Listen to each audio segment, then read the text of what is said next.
At 7 years old, I watched my mom faint during weigh-in, and my father said she looked finally worthy of grace. I still remember that morning like it just happened. My mother collapsed in front of the scale, eyes wide open but completely vacant. She lay motionless on the cold hardwood floor, her trembling hand reaching for the wall, as if trying to cling to whatever shred of humanity she had left. And just as I was about to scream in panic, my father, calm, expressionless, nodded slightly and said, "Finally, she looks thin enough to be worthy of grace." I was only 7 years old, and I thought that was normal. I thought that's how all families worked. In our house, women weren't measured by their kindness, their intelligence, or their strength. Only the number on the scale mattered. Every morning at exactly 5:45, all the women, my mom, my older sister, my aunts, even my little cousins, had to line up and step on the scale right in front of the men, the fathers, the uncles, the husbands, like some twisted sacred ritual. If someone gained even half a pound, they were locked in what we called the chapel room. It was a small, empty room with a broken wooden chair and a battered old Bible. No food, no water, no speaking. You stayed in there until your body was cleansed enough to be forgiven. I used to believe that was love, that it was discipline, that my father did it to make us better. Until the day I saw my 13-year-old cousin trying to swallow mouthwash because she was so thirsty. Until I saw my mother smile through her shaking lips while her blood sugar crashed. And until I realized, real love never asks you to slowly die just to feel seen. I'm telling this story not because I want pity. I'm telling it because there are hundreds, maybe thousands, of girls still living in godly homes just like mine. And they deserve to know you're not crazy, you're not broken, you're just being controlled by people who dare to call themselves family. My name is Ella. I'm 17 and I live in a quiet little suburb just outside Salt Lake City, Utah. From the outside, my family looked like any other picture-perfect American household. A white two-story house, a neatly trimmed lawn, an American flag waving from the porch. My mother always wore ankle-length dresses with her hair tied in a bun. My father spoke softly, led our nightly prayers, and was often referred to as the father of purity. But behind those walls was a system of control, generations deep, cold, calculated, and absolute. My father didn't just control our school, our friends, or the clothes we wore. He controlled our bodies, pound by pound. To him, weight wasn't about health. It was about morality, about value, about loyalty to the family and to God. Every morning at exactly 5:45 a.m., he woke up every woman in the house, my mother, my two older sisters, my aunts, even my little cousins like Sam, who was only 11, and made us line up in the living room to step on the scale in front of the cold, quiet eyes of the men. If you gained even half a pound, you were sentenced immediately. Chapel room, 24 hours, no water, no explanation, no excuses, no forgiveness. The only exception? Pregnant women. And even then, you had 6 weeks after giving birth to return to your wedding weight. If not, you were locked in just the same. That room used to be my childhood bedroom. Now it's what they call the place of repentance, locked from the outside, windows blacked out, only a tiny vent near the ceiling, no food, no phone, no one to hear you cry. They called it soul cleansing. And I believed them. I believed it was the right thing. I believed we were being protected, corrected, disciplined, so we wouldn't become loose women. I believed that if you were hungry, it meant you were on the right path. That if you felt ashamed stepping on the scale, it was because you didn't yet fully appreciate your father's care. That real love was something that melted you down until you were just the right size to fit in someone else's eyes. It wasn't until I was 16, when I joined the school swim team, that I saw, for the first time, girls my age eating sandwiches without measuring every bite. They ate and laughed. They ate without apologizing. They ate, and no one wrote their name down in a punishment journal. And it hit me. Life outside wasn't what my father said it was. There were families where daughters could eat until they were full and didn't have to ask permission, where mothers could gain weight and still be invited to sit at the table. And I started to wonder, if that kind of life was real, then maybe everything I was living was what was truly wrong. But there was one more question that kept burning in the back of my mind. How do you escape a prison when you were born inside it? In my house, women weren't beaten. We weren't tied up or screamed at. Everything was calm, controlled, wrapped neatly in a package labeled righteousness. But the deepest wounds didn't come from violence. They came from cruelty, dressed up as virtue. I remember watching my cousin Megan, 13 years old, get locked in the chapel room for 3 straight days. Her crime? Drinking 2 glasses of water back to back the night before. When her father found out, he didn't yell. He simply gave my aunt, Megan's mom, a look. And she took her daughter silently, obediently, to be cleansed. Megan didn't cry. She just lowered her head and walked, like it was an ordinary step in the journey of becoming a good woman. 3 days later, when they let her out, her lips were cracked, her eyes sunken, her skin pale. But what terrified me the most was the smile she gave her father. "Thank you, Daddy. I'll do better," she whispered, her voice dry and gravelly, like stones dropping into an empty glass. My mother, the woman I used to think was the strongest person alive, was once locked away during postpartum. She didn't lose the baby weight in time, so they kept her in that room for a week. I'll never forget her face when she came back. There was no anger, no pain, just emptiness. She sat in the kitchen, poured herself a cup of warm water, and drank it slowly, like it was holy.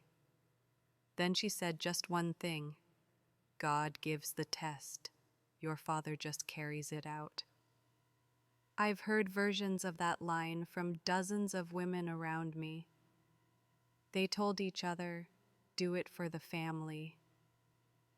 They whispered prayers between skipped meals. They taught their daughters how to tie their shirts tightly around their waists, to remind themselves to stay in control. Some nights, I'd find my aunt sitting alone in the living room, rubbing oil on her stretch marks, quietly reciting, "A pure body reflects a pure soul." And in moments like that, I couldn't tell the difference anymore between pain and brainwashing. Because in that house, if you said you were hungry, you were weak. If you refused the daily weigh-in, you were ungrateful. If you gained a pound because of your period, you were morally compromised. Every single day, I watched the women I loved become faded, smaller versions of who they once were. None of them died, technically, but all of them were disappearing, ounce by ounce, in body and in spirit. And I knew if I didn't do something, someday I'd become one of them. One day, I'd lock myself in that room. I'd thank someone for starving me, and I'd call it love. But before that happened, I had to do something. I didn't know what. All I knew was I had to find a way out. I didn't join the swim team because I loved swimming or because I wanted to stand out. I joined because I needed a legitimate reason to leave the house on weekends, 1 hour in the cold water. 1 hour without my father watching me. 1 hour not standing on a scale. But that place, that pool, became the first crack of light in the dark room I used to call family. At our very first practice, I saw the other girls my age, eating breakfast together. Peanut butter sandwiches, bananas, orange juice. They ate and talked and laughed. No one weighed their food. No one twisted their bodies to hide their stomachs, like my mom always did before stepping on the scale. And when I half joked, "Aren't you scared of gaining weight?" a girl named Julia just laughed and said, "If I gain, I gain. It's my body. And hey, the meet's coming up. Maybe I need that pound to swim faster." I froze. Since when did the world allow girls to gain weight? And still smile. The answer came during a practice a week before our first meet. Leo, our team captain, was trying to make his weight class. I saw him wearing a thick hoodie, running laps under the noon sun, sweating buckets. That afternoon, I watched him drink nearly half a gallon of water in 10 minutes. When I asked why, he shrugged. "Water cut trick. I drop 3 pounds before weigh-in, then rehydrate after. Just sports stuff. It's no big deal." 3 pounds in a day. That night, I lay awake thinking, if they could manipulate weight for a race, maybe I could manipulate mine for survival. This wasn't about dieting anymore. This was about staying alive. I started studying everything: temporary water cuts, using caffeine as a diuretic, exact hydration timing to avoid water retention, wearing plastic layers to force sweating while I slept. I took notes. I tested every method on myself. And the next morning, for the first time in months, I stepped on the scale with a full belly, and the number didn't change. No punishment, no lockup. I ate dinner. I slept in my bed, under warm blankets, not in the dark, silent chapel room. I had cheated. I had lied. But in that moment, I felt like I had reclaimed a piece of my body from them. And I thought, if I could do it, maybe the other girls in my house could too. At first, I planned to keep it all to myself. I wasn't sure if what I was doing was even safe. I didn't know if the women in my house, already so tired, so afraid, were ready to hear it.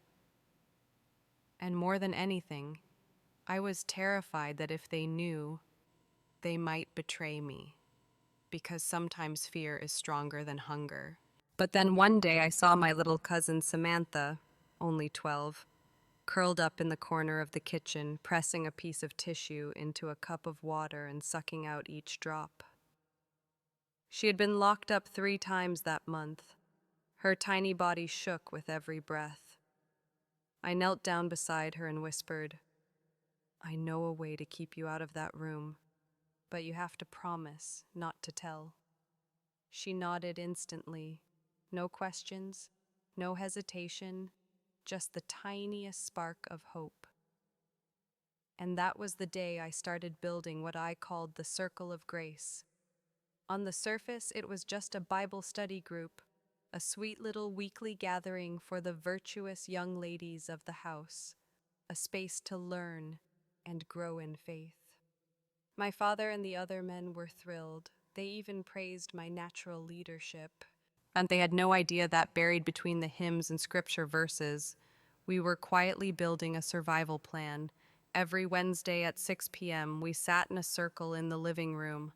While threading embroidery floss through hoops, I taught them how to drink water in timed intervals to avoid retention, use caffeine as a natural diuretic, wrap themselves in plastic at night to force sweating, Breathe slowly before stepping on the scale to stabilize heart rate, and most importantly, never flinch when the number jumps. But we didn't stop there. I taught them how to log daily weights, track dehydration signs, record time spent in lockup, document physical changes afterward. We started recording the sound of the lock turning, photographing the scale, hiding old phones inside air vents. Every single data point, every small, quiet act of resistance became a weapon in the hands of girls who once had nothing but silence. At first, I thought I was just helping them survive. But then one afternoon, Megan, the same cousin who once smiled through starvation, looked up from her notebook and asked, "If we collect enough evidence, do you think we could ever actually get out?" I didn't have the courage to answer, but in that moment, in the way they all looked at me, I saw something I'd never seen in all my 17 years inside that house. Belief, not in God, but in themselves. We made it almost 2 months, 2 whole months without a single girl being thrown into the chapel room. 2 months of carefully managed weight, thanks to every trick, hack, and manipulation we'd learned. The fathers began to praise us. "Finally, our daughters are learning discipline," they said. And I whispered to Samantha, "If we play the part well enough, they'll never see it coming." I was wrong. Everything fell apart on a Sunday morning. Normally, we used the same digital scale, the one I had secretly rigged with the tiny magnet underneath to make the weight appear 3 pounds lighter. Everyone believed the numbers. No one questioned a thing. Until Uncle Franklin, the nosy, suspicious one, came home with an old-school mechanical scale. No screens, no batteries, no way to cheat. "We'll double-check today," he said, "just to make sure everything's honest." I saw the panic flicker across every girl's eyes, my mother's, Megan's, even little Sam's. But no one said a word. No one dared. We just kept our faces calm, prayed silently, and stepped on the scale. One by one, every girl was over the limit. 3 pounds, 5 pounds, 7. Then it was my turn. I had tried to prepare, but my heart was racing. The number, 128.6 pounds. I knew my limit was 124. The room fell silent. Uncle Franklin clenched his fist. My father's face tightened. Every pair of eyes turned toward us, like we had just betrayed something sacred. "You little liars," Uncle Franklin growled. "You tricked us." What happened next was a blur. The fathers grabbed each of us, dragging women into whatever locked rooms they could find. Not just the chapel room anymore, but the storage closet, the supply room, even the old backyard shed. Megan was locked in the laundry room. My little cousin was thrown into the basement. My mother was pulled away without a word. And me, I was shoved so hard my head slammed into the wall, blood dripping from my forehead. But just when it felt like everything was over, Samantha screamed, "We didn't gain weight! We faked it! We've been eating like normal for 2 months!" The room froze. Then, shaking, Samantha pulled a phone from inside her bra. "I have proof. Videos, pictures, messages, all of it." My father stepped forward, face purple with rage. He raised his hand like he was going to hit her. And then, the sound of police sirens tore through the silence. Samantha looked over at me, tears streaming down her cheeks. "I've been live streaming for the past 10 minutes. The room went still, frozen. The front door burst open. Police flooded the house. They separated us, one by one. A female officer knelt beside Samantha, voice soft, steady. Are you okay? Come with me, sweetheart. You were so brave. And me? I just stood there, in the middle of the chaos, and thought to myself, the war has truly begun. In all 17 years I lived under that roof, I had never seen the men in my family so silent.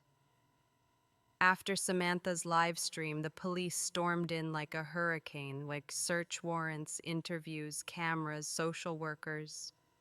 They separated each of us into different rooms. We gave them everything: phones, notes, photos, every scrap of evidence we had carefully gathered over months.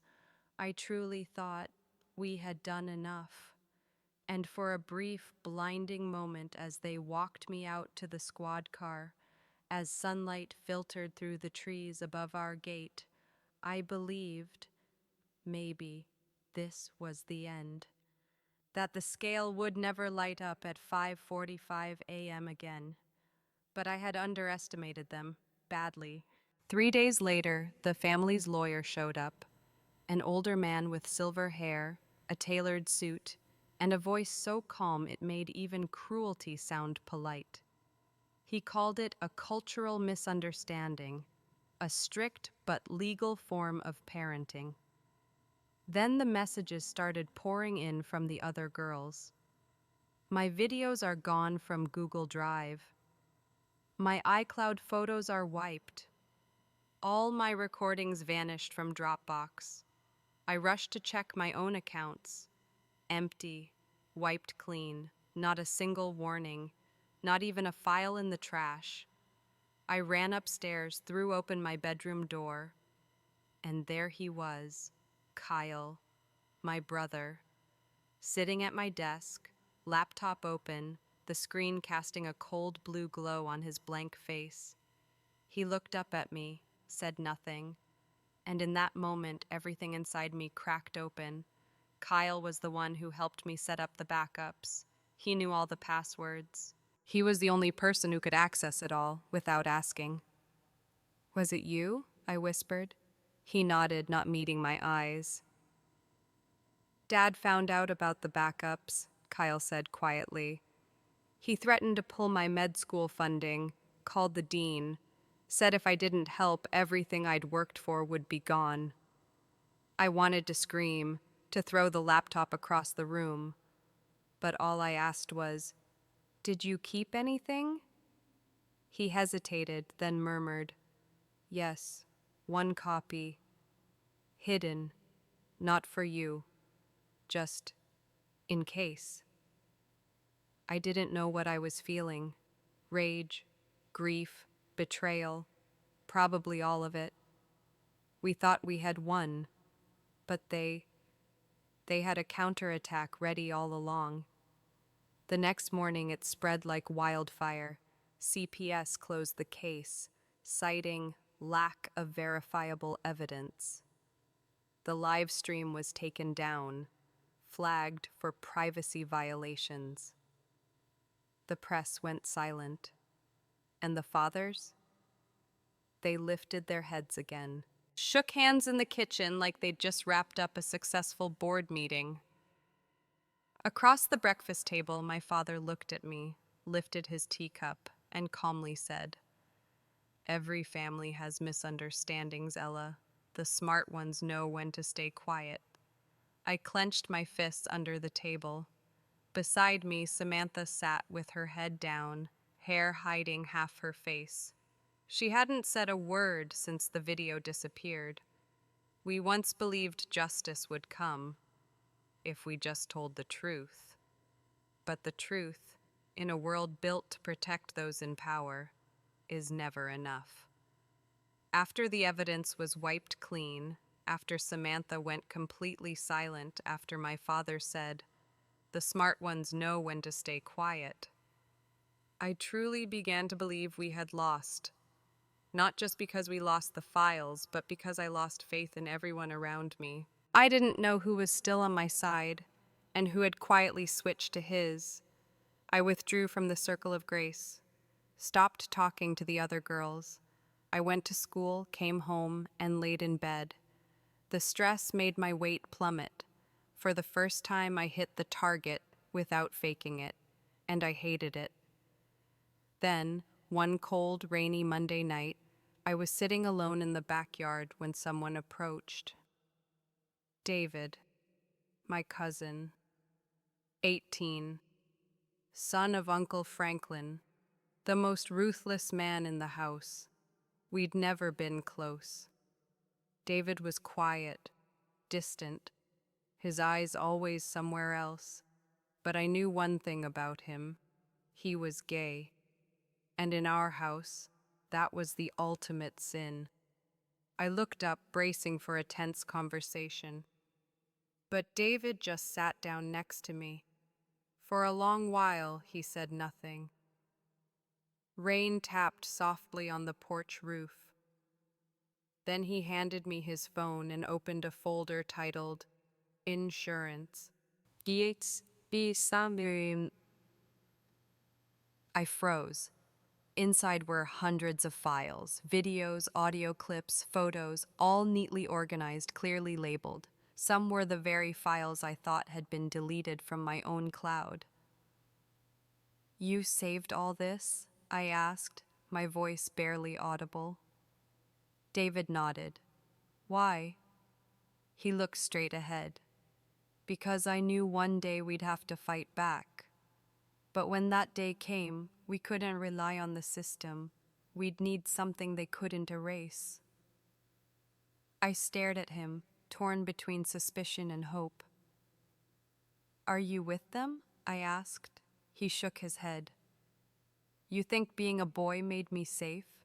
No, I lived in the same prison you did. The only difference is, my walls were painted with silence and pretending." Then he told me everything, how he'd recorded the father's secret meetings, how he documented the lawyer coaching them on how to rebuild the narrative, how he captured his own father forcing his mom to slip weight loss pills into his sister's vitamins, all stored across 3 different platforms. Encrypted, backed up, synced on a schedule, auto-sent to a burner email every 48 hours. "We can start over," David said, "stronger, smarter, but this time, we don't give them a second chance." And for the first time in weeks, his eyes didn't look far away. They looked like an ally. I nodded, and for the first time in a long time, I didn't feel alone. The next morning, I went back to Circle of Grace. Only 4 girls were there. Some had been pulled out for homeschooling. Others weren't allowed out of their rooms anymore. I placed my phone in the center of the circle and hit play. It was my father's voice, talking to Uncle Franklin, clear and sharp. "I don't care what the law says. We have to preserve the tradition, even if that means locking up our own children." No one spoke. Then Megan whispered, "We're starting over now, aren't we?" I nodded. "This time, we make sure no one can erase the truth." The plan started with a wedding invitation. Uncle Franklin's oldest daughter, my cousin, was getting married, and the whole extended family would be at the church up north for the ceremony. For a few precious hours, his house would be completely empty, and if there was any place left where evidence might still exist, it had to be that house. David nodded when I brought up the idea. "My dad likes to hide the dirty stuff in places he thinks no one would touch. The punishment room upstairs and the old air vent system. We'll check both." I wasn't going in alone. With me was Margaret, a new member of the Circle of Grace, 15 years old, already locked up 3 times for having the wrong body shape, and her older brother, Theodore. He'd been sent away to a morality re-education camp when he was 18. Now he was back, and swore no one in his family would ever be controlled again. We met on Saturday afternoon. It was drizzling. Cold wind slapped our faces as we stood outside Uncle Franklin's gate, looking around like kids playing hide and seek, except this time losing meant more than just sitting out. It meant losing our freedom. The spare key was still under the fake rock by the flower pot. They still haven't noticed, David exhaled, part relief, part dread. The house was eerily silent, no AC hum, no footsteps. We split up. Margaret and I went upstairs. Theodore stayed on the ground floor, watching the door, recording everything. The punishment room looked exactly the same. Bare mattress, white walls, padlocked from the outside. I knelt and unscrewed the air vent cover, the same place I once showed my cousin how to hide an old phone. This time, it was empty. "There's nothing," Margaret whispered, her voice sinking. I bit my lip, checked again. Nothing. I stood up, and then we heard it. "Someone's coming!" Theodore shouted from downstairs. "There's a car pulling into the driveway!" My heart dropped into my stomach. "They know!" Margaret gasped. I grabbed my backpack, yanked her toward the back staircase, but just as we reached the back door, flashlight beams swept across the window. And then, Uncle Franklin's voice. "You really thought you could sneak around forever? David told me everything." I froze. David? Betrayed us, or was he being threatened? There was no time to figure it out. We were surrounded, front door locked, a car blocking the driveway. I counted at least 3 men entering the yard, and all family, all the same men who once forced girls to diet until there was nothing left to throw up. "What do we do now?" Margaret asked, trembling, clutching my arm. Then Theodore, calm, steady, pulled out his phone, opened a live stream app, and spoke loud and clear. "We are being illegally detained in a house used to imprison underage girls. For gaining weight, this is your proof." I stared at him, stunned. "What are you doing?" He looked straight into the camera. "If we keep playing by their rules, they'll keep beating us. But out in the open, they have nowhere to hide." Pounding fists slammed against the door. Floodlights lit up the windows. And then, viewers started flooding in. 100, 300, 2,000. Comments pouring in. Theodore kept going, his voice steady, fierce. "We're not hiding. We're not wrong. We're saving others from locked doors and deadly silence." And outside, from the distance, the sound of sirens began to rise. As the police moved toward the house, my phone wouldn't stop buzzing. Messages, notifications, comments pouring in from everywhere. Theodore's live stream had passed 50,000 viewers in just 20 minutes. None of us imagined that a shaky video filmed in panic would become the lightning bolt that shattered a sky we thought would always stay dark.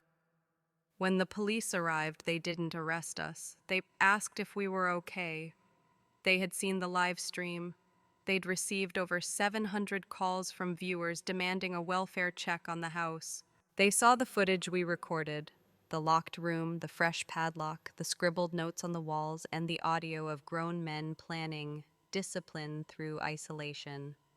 They ordered the men to leave, separated us to take our statements, and for the first time, we were believed first, not last. But that was just the beginning. Within 24 hours, the live stream had spread across every platform: Twitter, TikTok, Reddit.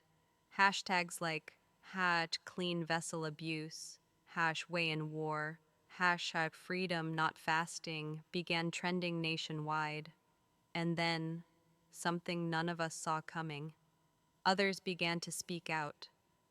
A girl in Texas shared how she was locked in a prayer room for sneaking food. A woman in Florida revealed that her mother was forced to lose weight after childbirth to be worthy of being a wife again. A man in Ohio admitted he once helped his father install a lock on his sister's bedroom door to keep her from eating at night. They realized they weren't alone, because now they could see an entire network of people who had lived inside the same kind of prison. The press took notice. CNN, NBC, even BuzzFeed. They all wanted to know about the so-called traditional family communities where women were monitored by weight, obedience, and loyalty. Human rights organizations called it a new form of generational abuse, bodily control disguised as morality. Police followed up with us, not just in our city, but in 3 other states where people came forward with nearly identical stories. A national women's legal coalition reached out, offering free support to file a class action lawsuit. And then, something none of us expected happened. My mother spoke, publicly. She came to the first press conference, stood in front of a sea of reporters, her voice shaking, but her eyes blazing. We are not the weak mothers they wanted you to believe. We are the victims of the very men we once loved, and today we stop loving them to love ourselves instead. That quote was everywhere, newspapers, social media, even printed on t-shirts. I looked at my mother, a woman who had been silent for 17 years, now standing like a warrior, and I knew this fight was no longer mine alone. It belonged to everyone who had ever been taught that their body did not belong to them. The Salt Lake County Courthouse was packed on the first day of trial. There were so many people they had to bring in extra chairs out into the hallway. Police officers, journalists, social workers, even viewers from Theodore's live stream, some from 3 different states, had come to witness it all. But the ones who filled the courtroom the most were the girls. The ones who once stood bare on a scale. The ones who'd been locked in rooms with no windows. The ones who once said, "Thank you, Dad, for helping me be skinny again." They sat quietly, heads slightly bowed, but their eyes were blazing. Across the room sat the fathers, dressed in suits, faces calm, composed. Beside them, teams of high-priced attorneys, known for defending traditional parental rights. They still called us children corrupted by toxic media. When my father walked in, he didn't look at me.